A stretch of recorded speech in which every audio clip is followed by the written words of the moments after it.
Il était une fois des histoires en musique avec Elodie Fondacci. Des histoires. Est-ce que je peux avoir une histoire, s'il te plaît, de me raconter une histoire? Encore une histoire? Vous avez été sage, vous êtes sûr? Bon, d'accord. Je vais vous raconter l'histoire du moineau à la langue coupée. Vous êtes prêts? Vous êtes bien installés? Alors, chut, plus de bruit, parce que l'histoire va commencer. Il était une fois un grand-père et une grand-mère. Le vieil homme était bon et doux, mais sa femme était aussi acariâtre qu'il était charitable. Elle passait son temps à se plaindre et jamais rien ne la satisfaisait.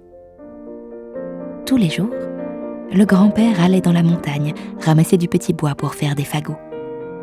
Il accrochait le baluchon qui contenait son repas à son épaule et il partait au premier rayon du soleil.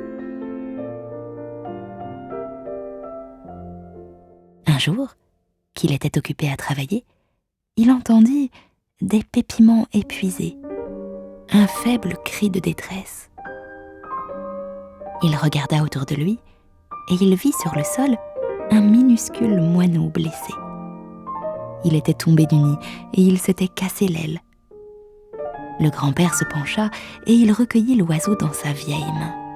« Pauvre petit, dit-il en lui caressant la tête, ne t'inquiète pas, je vais te soigner. » Le grand-père mit le moineau dans son mouchoir pour qu'il ait bien chaud et le soir venu, il rentra à la maison et l'emporta avec lui.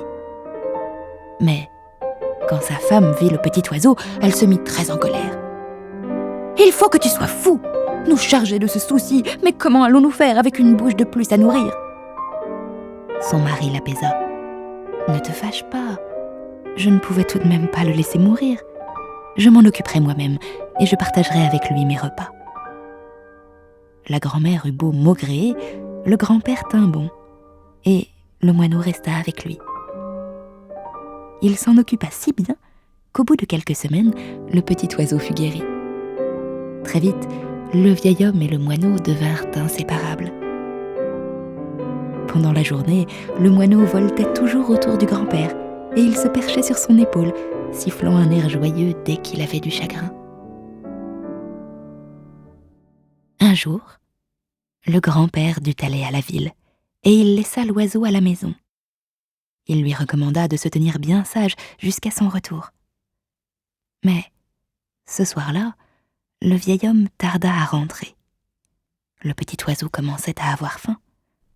Or, il se trouvait que la grand-mère avait mis du riz à cuire. Le moineau ne put résister à la tentation et il en picora quelques grains.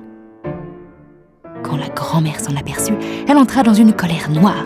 Elle saisit une paire de ciseaux et elle coupa la langue du pauvre moineau en criant « Va-t'en, sale bête, et que je ne te revoie plus !» Le pauvre oiseau, tout en pleurs, s'enfuit à tire-d'aile dans le ciel noir et il disparut bientôt.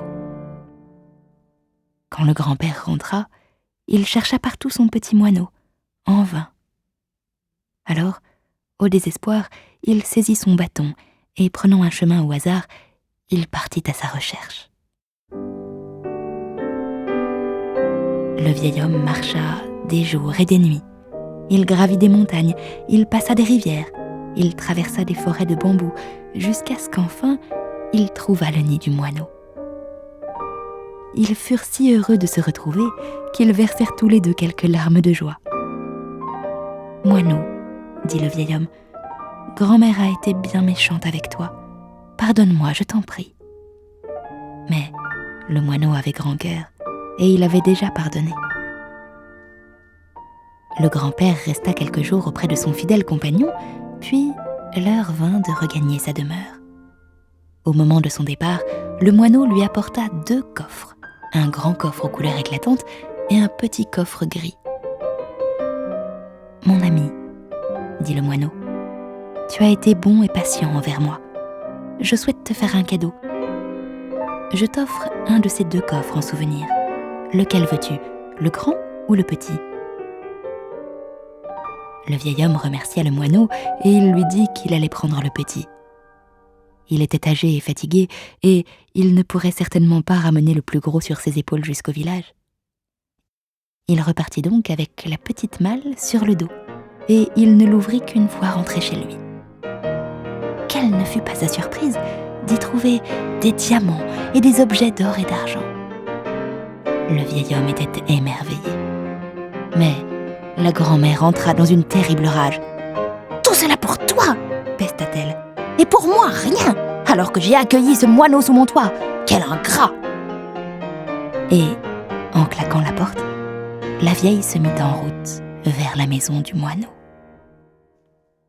Elle marcha des jours et des nuits. Elle gravit des montagnes, elle passa des rivières, elle traversa des forêts de bambous, et enfin, elle arriva au nid du moineau. Le moineau avait bon cœur, et il accueillit la vieille femme avec gentillesse, lui offrit même le repas et l'hospitalité. Mais il lui demanda « Grand-mère, pourquoi es-tu venue me voir ?» La vieille lui répondit « Je t'ai accueilli, je t'ai nourri, je t'ai logé. Je me suis imposé beaucoup de sacrifices pour toi. Donne-moi mon cadeau. » Le moineau à la langue coupée ne dit rien, et il apporta 2 coffres à la grand-mère. « Lequel veux-tu » demanda-t-il. « Le grand ou le petit ?» Bien entendu, la grand-mère choisit le grand coffre. Et, sans un mot de remerciement, elle partit, emportant la lourde malle sur son dos.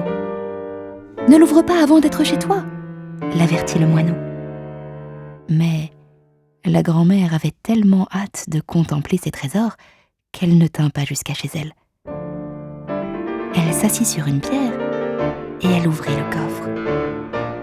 Elle l'eut à peine ouvert qu'une nuée de démons, de monstres et de serpents en jaillit.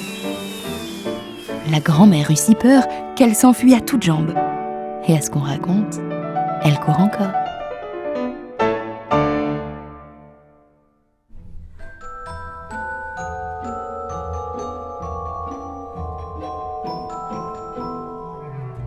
Voilà, c'était une légende japonaise, le moineau à la langue coupée, que je vous ai raconté ce soir sur divers extraits des Scènes de la forêt de Robert Schumann. Remerciements tous spéciaux à Sylvain Richard pour sa réalisation irréprochable.